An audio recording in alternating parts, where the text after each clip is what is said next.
Hello students, welcome to the Cosmic Center for Learning English. This is Srivan sir, and today we are going to read a poem from class 10 and the poem is A Tiger in the Zoo. आज हम लोग class 10 से एक poem पढ़ने वाले हैं. उस poem का नाम है A Tiger in the Zoo. This poem is composed by Leslie Norris and this poem presents two contrasting imagery of a tiger in its natural habitat and in a zoo.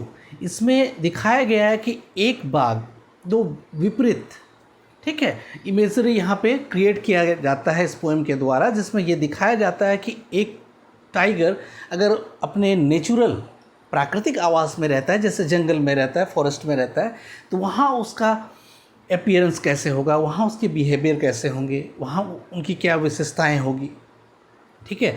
और अगर वो एक जू में रहता है तो वहाँ किस तरह के उसके बिहेवियर होंगे, कैसा व्यवहार करेगा, उसके लुक कैसे होंगे, अपीयरेंस कैसे होंगे वहाँ पे, ठीक है. तो इस पोएम को हम लोग अभी पढ़ेंगे लाइन वाइज, उसके समरी एक्सप्लेनेशन हम लोग देखें. इससे पहले हम लोग उसमें जो डिफ़िकल्ट वर्ड्स आए हैं उसके मीनिंग को पहले देख लेते हैं. हालांकि उसमें जो पोइटिक डिवाइसेस इस्तेमाल हुआ है उसको मैंने यहाँ पे लिख दिया. पोएम को पढ़ाते समय मैं एक्सप्लेन करूँगा या पोएम पढ़ाने के बाद, लेकिन पहले हम लोग वर्ड मीनिंग्स देख लेते हैं, क्योंकि जब पोएम पढ़ने लगेंगे तो इन सारे वर्डों से हमारी मुलाकात होगी. तो ये वर्ड यहाँ पे इंग्लिश मीनिंग इसके दिए गए हैं. मैं हिंदी में बताता हूँ, अगर आपको नोट करना तो नोट कर सकते हैं, ये तो आप अगर याद रख सकते हैं तो बहुत अच्छी बात है. चलिए आते हैं हम लोग पहले उसके डिफ़िकल्ट वर्ड्स पर. पहले स्टॉक्स. स्टॉक्स मतलब होता है फॉलोज, पीछा करना, ठीक है. लेकिन यहाँ पीछा करने से मतलब नहीं है यहाँ पे उसका अर्थ की, क्योंकि एक बात मैं बता दूँ कि वर्ड्स का अपना कोई मीनिंग नहीं होता, ठीक है. ऐसे वर्बल मीनिंग जो डिक्शनरी में हम लोग देखते हैं, जानते हैं, वो एक बेस लेवल पे हम लोग जानने के लिए ठीक है. लेकिन वर्ड का अपना मीनिंग किसी कंटेक्स्ट में ही होता है कि जहाँ उसका प्रयोग होता है वहाँ पे क्या मीनिंग है. यहाँ पे फॉलोज होता है, लेकिन यहाँ पे पोएम में स्टॉक्स से मतलब होता है मूवमेंट, वॉक, ठीक है. फिर है विविड. विविड का मतलब होता है ब्राइट कलर. इस पोएम में विविड मतलब लाइवली होता है, मतलब एक जीवंत, ज्वलंत, ठीक है. कई अर्थ होते हैं, लेकिन यहाँ पे इसका अर्थ है उसके ब्राइट कलर से. उसके बॉडी में जो स्ट्राइप्स होता है ना, ऑरेंज और ब्लैक कलर का, उसकी चमक की बात यहाँ पे. तो डीप ब्राइट कलर मतलब उसकी चमकीला रंग, विविड से मतलब है यहाँ पर. पैड्स. पैड्स मतलब होता है पाउस ऑफ अ टाइगर. पाउस मतलब पंजा. उसके पंजे काफ़ी गद्देदार होते हैं, मखमल की तरह, वेलवेट की तरह वो सॉफ्ट होते हैं, इसलिए उसके लिए यहाँ पे पैड्स का इस्तेमाल हुआ है. तो पैड्स मतलब यहाँ पे क्या मतलब होगा, उसके पंजे, किसके, टाइगर के. रेज. रेज मतलब होता है गुस्सा, ठीक है, क्रोध. तो लेकिन वो वायलेंट क्रोध जिसको कंट्रोल नहीं किया जा सके, हिंसक क्रोध जिसको कह सकते हैं हम, रेज मतलब. फिर लर्किंग. लर्किंग मतलब होता है छुप के रहना. तो छुप के रहना किस तरह का, अगर जैसे कोई शिकार के लिए, ठीक है, किसी पर अटैक करने के लिए किसी छायादार जगह पे, झाड़ी में, पेड़ के नीचे अगर छुप के वो बैठा है, ठीक है, और वो जब उसका शिकार आए तो उस पर वो झपट पड़े या किसी शत्रु पर आक्रमण करना हो, तब जो उस तरह से छुप के रहते हैं उसको लर्किंग कहते हैं, ठीक है. तो यहाँ बाघ की किसी झाड़ी में, किसी लंबे ग्रास में छुप के रहने की बात है, जहाँ वो शिकार करता हो, हिरन हो या कोई भी उसके जो शिकार सामने आए, ठीक है, या आसपास में कहीं जल स्रोत हो, ठीक है, वाटर बॉडीज़ हो, जहाँ वो पानी पीने के लिए आए, उस पर वो अटैक करे. तो उसके लिए जो छुपे रहने की जो बात है, ठीक है, उसके लिए जो छुपता है शिकार करने के लिए या किसी पर अटैक करने के लिए, तो उस तरह के छुपने को यहाँ पे लर्किंग कहा गया है. स्नैरल्स. स्नैरल्स मतलब एक तरह का होता है यहाँ पे गर्जना, ठीक है. तो टाइगर या मैंने एक होता है भयानक या डरावना जो आवाज़ होता है ना टाइगर का, फिर लायन का, उसको हम कहते हैं यहाँ पे स्नैरल्स, ठीक है. अब है उसके बाद है बारिंग. बारिंग मतलब होता है कि अनकवर, खोलना, दिखाना, ठीक है, एक्सपोज करना, ठीक है. उसके बाद है फैंग्स. फैंग्स मतलब तो फन होता है, लेकिन यहाँ पे इसका मतलब होता है, इसका अर्थ होता है जो लंबी दांत, लंबे नुकीले दांत जो होते हैं, खासकर कार्निवोर्स का. जैसे ये जो हम लोग कटिंग टिथ का, सामने वाला टिथ का इस्तेमाल करते हैं खाने में, वो लोग कैनाइन का, ये किनारे जो यहाँ पे होता है, जो कैनाइन टीथ होता है ना, वो नुकीला होता है, क्योंकि वो फाड़ते हैं, फ्लैश वगैरह मांस से खाते हैं, चूँकि वो कार्निवोर्स होते हैं, ठीक है. तो वो मांस वगैरह खाते हैं तो उसमें फाड़ने की ज़रूरत पड़ती है, तो उसके लिए जो नुकीला दांत होता है उसके लिए यहाँ पे फैंग का इस्तेमाल हुआ है टाइगर का। ठीक है, तो ये डिफ़िकल्ट वर्ड्स थे इस पोएम का। अब हम लोग पोएम में आते हैं, लाइन वाइज उसके समरी और एक्सप्लेनेशन में, और उसके बाद फिर हम लोग आते हैं फिगर पोएटिक डिवाइस या फिगर ऑफ स्पीच में। ठीक है, चलिए, तो जब मैं पढ़ाऊँ तो बुक सामने रखिए, आप नोटबुक भी सामने रखिए पेन के साथ, अगर कुछ आवश्यक लगे आप तो उसको नोट डाउन कर सकते हो। ठीक है, He stalks in his vivid stripes. ठीक है, He stalks in his vivid stripes the few steps of his gaze on pads of velvet quiet in his quiet rays. ठीक है, देखिए क्या, He stalks in his vivid stripe, मैंने अपने चमकीले जो उसके बॉडी में स्ट्राइप्स हैं ब्राइट कलर का, जो ऑरेंज और रेड ब्लैक कलर का जो होता है, उसमें पट्टी धारीदार नहीं होता है उसके बॉडी में, टाइगर के बॉडी में धारी जिसको कह सकते हैं या पट्टी जिसको कह सकते हैं, जो एक चिन्ह ब्राइट कलर का, तो वही कहता है कि he stalks in his vivid stripes. तो एक इमेज क्रिएट किया जा रहा है कि अब एक टाइगर कुछ कदम चलता है, उसकी शरीर की बनावट की भी वो दृश्य आपके सामने लाने की कोशिश की जा रही है। तो इस प्रकार के जो फिगर ऑफ स्पीच होते हैं या पोएटिक डिवाइस होते हैं, इसको इमेजरी कहते हैं। कहता है he stalks in his vivid stripes the few steps of his cage. ठीक है, on pads of velvet quiet in his quiet rage. कहता है अपने पंजों के बल पर, वेलवेट क्वाइट यहाँ पे मेटाफर है, उसके पंजे के लिए यहाँ पे वेलवेट क्वाइट का इस्तेमाल किया गया है। और क्वाइट से मतलब है यहाँ पे कि बहुत गद्देदार। क्वाइट उसके डिग्री को बढ़ाता है, उसके सॉफ्टनेस को, उसके क्या कहते हैं, उसके जो वेलवेट होता है ना, तो वेलवेट का जो एक डिग्री बढ़ा रहा है, वेलवेट मतलब मखमल, सॉफ्ट, ठीक है, गद्देदार, तो उसके डिग्री को मात्रा को बढ़ाने के लिए कि बहुत, उसके लिए क्वाइट का प्रयोग किया गया है। तो कहता है कि ऑन पैड्स ऑफ वेलवेट, तो वो अपने पिंजड़े में, ठीक है, केज में कुछ कदम वो चलता है अपने चमकीली बॉडी के साथ, स्ट्राइप के साथ, ठीक है, अपने पंचों के सहारे। इन क्वाइट रेज, यहाँ पे देखिए ये दो विपरीत वर्ड है, क्वाइट माना शांत और रेज माना होता है कि वायलेंट एंगर। दोनों एक साथ कैसे हो सकता है? तो इस तरह के जो फिगर ऑफ स्पीच होते हैं इसको हम कहते हैं ऑक्सीमोरन। इसको क्या कहते हैं? ऑक्सीमोरन। यहाँ पे मैंने लिखा है, ठीक है, बात समझ में आई? फर्स्ट स्टेंजा का लास्ट लाइन में ऑक्सीमोरन का इस्तेमाल हुआ है, ठीक है। तो कहता है यहाँ पर कि इन हिज क्वाइट रेस, तो वो अपने चलता है और उसके जो वायलेंट है, जो एंगर है, लेकिन वो एंगर वहाँ पे क्या है, बिल्कुल शांत है, क्योंकि वो जानता है कि मैं पिंजड़े में बंद हूँ, यहाँ मेरा कोई चारा नहीं, मैं कुछ कर नहीं सकता, इसलिए उस गुस्से को वो जाहिर भी नहीं कर सकता। मतलब जो नेचुरल हैबिटेट में उसके जो नेचुरल बिहेवियर है वो यहाँ पर दिखता नहीं है, ठीक है, उसको वो कंट्रोल करता है, ठीक है। क्वाइट मतलब उसके जो रेज हैं, जो वायलेंट एंगर है, वो यहाँ पर शांत रहता है, वो तो कुछ कदम चलता है फिर रुक जाता है, ठीक है। नेक्स्ट स्टेंजा में आता है, ही should be lurking in shadow. अगर वो जंगल में होता, उसका क्या होना चाहिए, नेचुरल उसका बिहेवियर क्या होना चाहिए। यहाँ कॉन्ट्रास्ट उसके दूसरा इमेजरी क्रिएट किया जा रहा है दूसरे स्टेंजा में, कि अगर वो नेचुरल हैबिटेट में होता तो कैसा होता। He should be lurking in a shadow sliding through the long grass near the water hole where plump deer pass. कहता है कि वो किसी छाएदार वृक्ष के नीचे, किसी झाड़ी के नीचे छाया में छुपा हुआ होता, ठीक है, और वो सरकते हुए, न स्लाइडिंग में होता है कि बड़े लंबे घासों में सरकते हुए, ताकि उसके जो शिकार है या जिस पे वो अटैक करने वाला, जिससे एम्बुश होना है, उसको पता ना लगे। तो वही कहता है, लंबे घासों में वो सरकते हुए, ठीक है, उस वाटर होल के पास जाता जहाँ पे मोटे हिरन पानी पीने के लिए आता, ठीक है, वैसे जगह पे छुपा हुआ होता है। लेकिन यहाँ उसके विपरीत कंडीशन क्या है कि अपने गुस्से को भी वो शांत करके, जो उसका स्वाभाविक नेचर नहीं है, ठीक है, नेचुरल बिहेवियर नहीं है, उसके कैरेक्टरिस्टिक्स ये नेचुरल नहीं है, लेकिन यहाँ पे उसको वो दबा के रखता है। कुछ कदम चलता है फिर रुक जाता है, क्योंकि उसके बाद वो आगे कुछ कर नहीं सकता। उसके सेल हैं, उसके भी एक साइज है, मूवमेंट उतना ही उसका हो सकता है, ठीक है। आते थर्ड स्टेंजा में, he should be snarling around houses.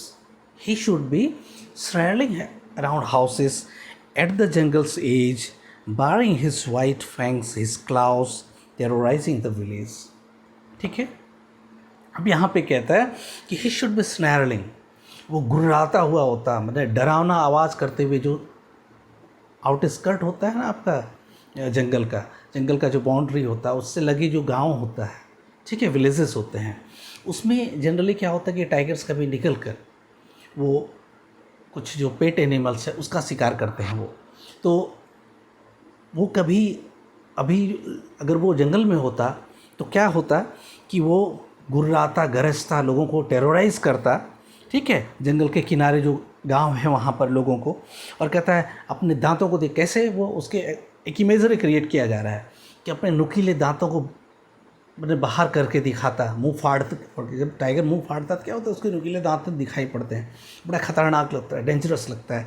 तो कहता है कि बारिंग हिज वाइट फैंग्स, मैंने अपने सफ़ेद दांतों को एक्सपोज करते हुए, अपने पंजों को, हिज क्लाउस, अपने पंजों, नुकीले उसके जो पंजे होते हैं, ठीक है, वेलवेट की तरह तो उसका होता है, लेकिन उसके जो नाखून होते हैं उसमें, ठीक है, वही कहता है कि हिज क्लाउस टेरोराइजिंग द विलेज, और गाँव को डरा रहा होता, ठीक है, वो डराता है, ठीक है, डरा रहा होता, ये डराता है अगर वो नेचुरल हैबिटेट में है तो। Next stranger, but he is locked in a concrete cell, but he is locked in a concrete cell, his strength behind bars, stalking the length of his cage, ignoring visitors।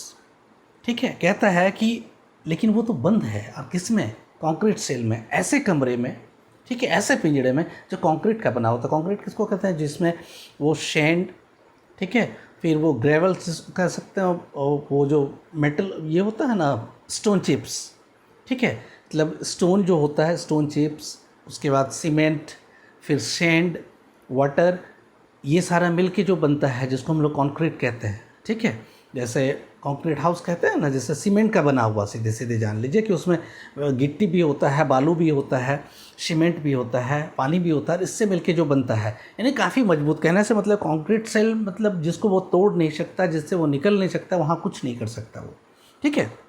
तो कहता है but he is locked in a concrete cell, his strength behind bars, और उसकी जो शक्ति है वो सलाखों के पीछे है, छड़ों के पीछे, क्योंकि उसमें देखते हैं आप पिंजड़े में छड़ लगा हुआ होता है, रॉड लगा हुआ होता है, ठीक है। कहता है his strength behind bars, stalking the length of his cage, वो चल उतना ही सकता है जितना उसके सेल की लंबाई है, ठीक है।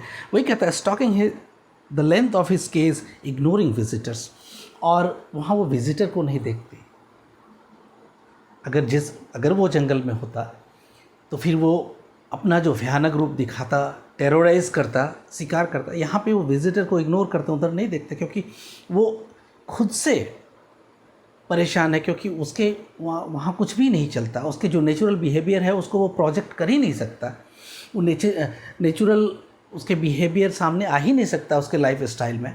तो क्या करते हैं कि वो विजिटर जो देखने के लिए, जो में लोग आ जाते हैं ना जानवरों को देखने के लिए, एनिमल्स को देखने के लिए, वाइल्ड एनिमल्स को, डिफरेंट काइंड्स ऑफ एनिमल को, तो क्या होता है वो इग्नोर करते हैं, उधर ध्यान भी नहीं देते वो। ही हियर्स, लास्ट स्टेंजा में आइए, he hears the last voice at night, रात को अंतिम बार वो आवाज़ सुनता है। कहता है he hears the last voice at night, the patrolling cars. Patrolling cars समझते हैं कि जो कारें हमेशा घूमती रहती है सिक्योरिटी पॉइंट ऑफ व्यू से, जैसे पेट्रोलिंग, पुलिस पेट्रोलिंग करती है ना, तो उसके जो मूवमेंट है, उसकी गाड़ियों का आना जाना, उसी को हम पेट्रोलिंग कहते हैं। तो कहता है he hears the last voice, तो पेट्रोलिंग कार का आवाज़ अंतिम बार वो रात में सुनता है, ठीक है, the patrolling cars, and stairs with his brilliant eyes, और अपनी चमकीली आँखों से। आप देखेंगे कि रात को अगर कोई टाइगर कहीं है, या बिल्ली को ही देख लीजिए आप, चूँकि उसी प्रजाति से वो बिलोंग करता है, तो उसको रात को देखेंगे, उसमें टॉर्च मारिए या कोई लाइट, उसमें बहुत रिफ्लेक्ट करता है, वो बहुत चमकीली आँखें होती हैं उनकी, रात में भी दिखाई पड़ता है, ठीक है।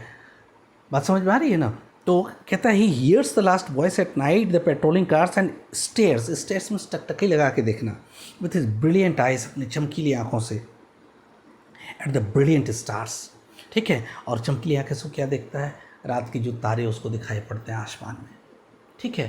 कहने का मतलब होता है कि अब वो इससे ज़्यादा कुछ नहीं कर सकता, किसी तरह से वो कभी अपने आप को कंसोल करता है, सांत्वना देता, तारों को देखकर अंतिम आवाज़ सुनता है, ठीक है। वो कंपल्सन है, फिर वो नींद आती होगी तो सो जाता होगा, ठीक है, लेकिन उसका लाइफ उस पिंजड़े में इस तरह का है। तो एक इमेजरी है कि तो कुल मिलाकर ये एक बात भी यहाँ पे है कि कोई भी व्यक्ति हो, प्राणी हो, वो अपना स्वभाव के साथ अगर जीता है तो उसकी जो स्वाभाविक परिस्थिति होती है, स्वाभाविक वातावरण होता है, स्वाभाविक जगह होता है, तभी अगर वो आर्टिफिशियल होता है तो वहाँ पे उसकी नेचुरलिटी नहीं रहती है। ठीक है, तो इस पोएम को हम लोगों ने देखा लाइन वाइज, स्टेंजा वाइज। अब हम लोग देखते हैं इसमें जो फिगर ऑफ स्पीच आए, पहले इसको हम समझ लेते हैं। इससे पहले भी कई बार मैंने बताया है, लेकिन फिर से एक बार बताता हूँ। देखिए, पर्सोनिफिकेशन, इस पोएम में टाइगर को पर्सोनिफाई किया गया, उसके लिए ही का प्रयोग हुआ है। ठीक है, ही मैन के लिए, ह्यूमन बींग के लिए आता है। ठीक है, ही का प्रयोग हम लोग ह्यूमन बींग के लिए प्रयोग करते हैं ना, मनुष्य के लिए करते हैं ना।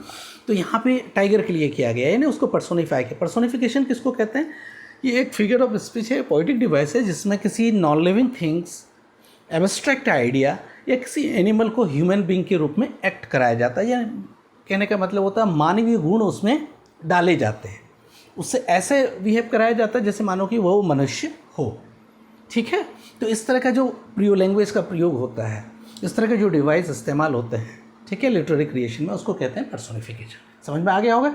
इससे पहले भी मैंने एक्सप्लेन किया है। मेटाफर में होता है कि दो चीज़ों का डायरेक्ट कंपैरिजन। ठीक है, जैसे यहाँ पे उसके पंजे के जगह पे सीधे सीधे हमने क्या रखा? वेलवेट। ठीक है, जैसे मैंने एग्जांपल देके बताया था कभी कि my pen is my sword, कि मेरा कलम ही मेरा तलवार। तो उसके किस गुण के कारण? उसमें जो ताकत होता है तलवार में, वो मेरे कलम में भी है, इसलिए मैंने तलवार को हटाया, उसके जगह पेन रख दिया। ठीक है, उसी तरह यहाँ पे उसके पंजे की जगह पे वेलवेट रख दिया। बात समझ में आ रही है? तो मेटाफर। उसके बाद है इंजैपमेंट। इंजैपमेंट उसको कहते हैं कि कोई एक सेंटेंस एक लाइन से दूसरी या तीसरी, मतलब एक लाइन से ज़्यादा लाइन, ठीक है, बात समझ में आ रही है, कि बिना किसी पंक्चुएशन मार के एक से ज़्यादा लाइन तक वो जो सेंटेंस अगर जाता है तो उसको इंजैपमेंट कहते हैं। जैसे देख लीजिए पहला स्टेंजा में, he stalks in his vivid stripes the few steps of his cage, तो दूसरी लाइन में आके कॉमा आया है, तो इस तरह के प्रयोग को इंजैपमेंट कहते हैं। ठीक है, अब दूसरे स्टेंजा में भी देख सकते हैं इसको, दूसरे स्टेंजा में भी है, तीसरे में भी है। ठीक है, आप फाइंड आउट करोगे, मैं एक बता दिया।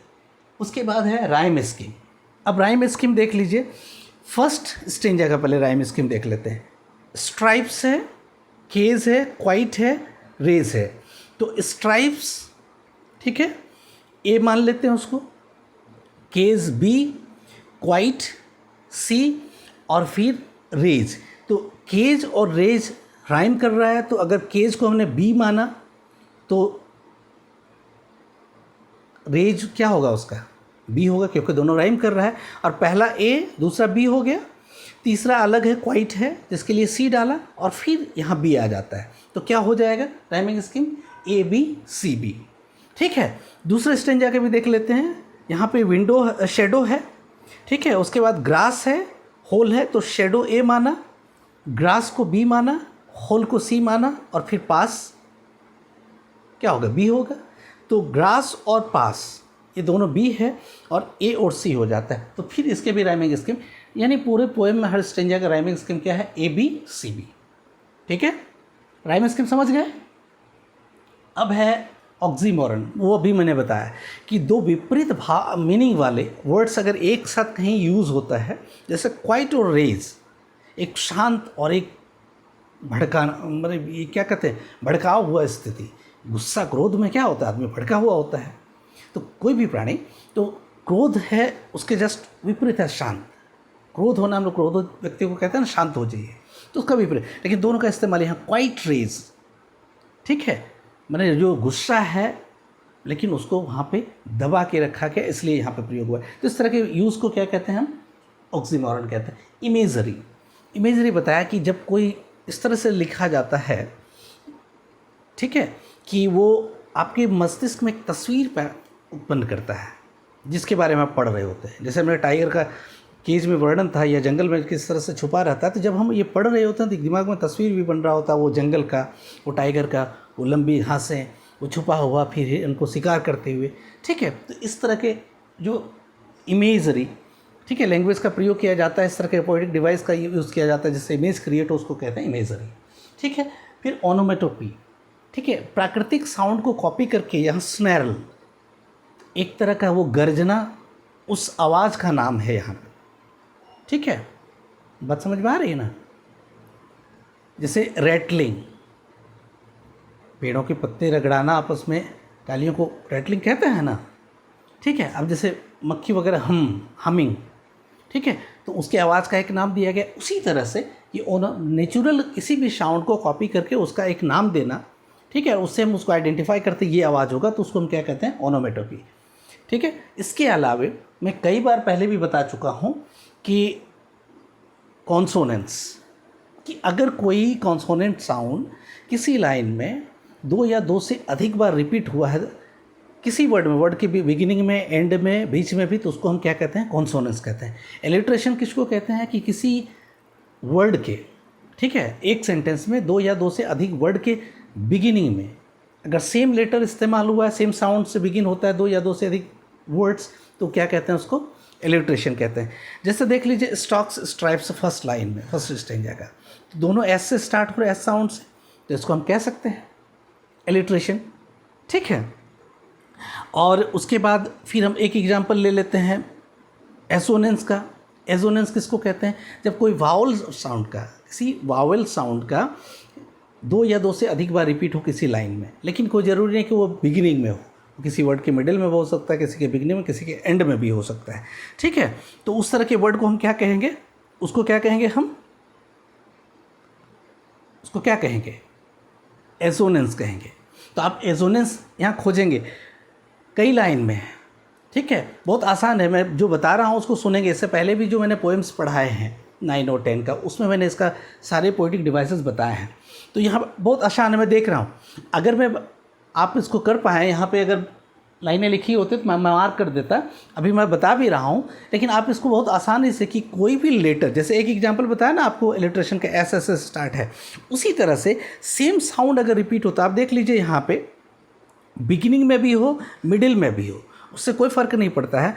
अब इसमें देख लीजिए, जैसे एक एग्जांपल के तौर पर मैं बता रहा हूँ, इसमें बार बार इस्तेमाल हुआ है एक, किसी एक का।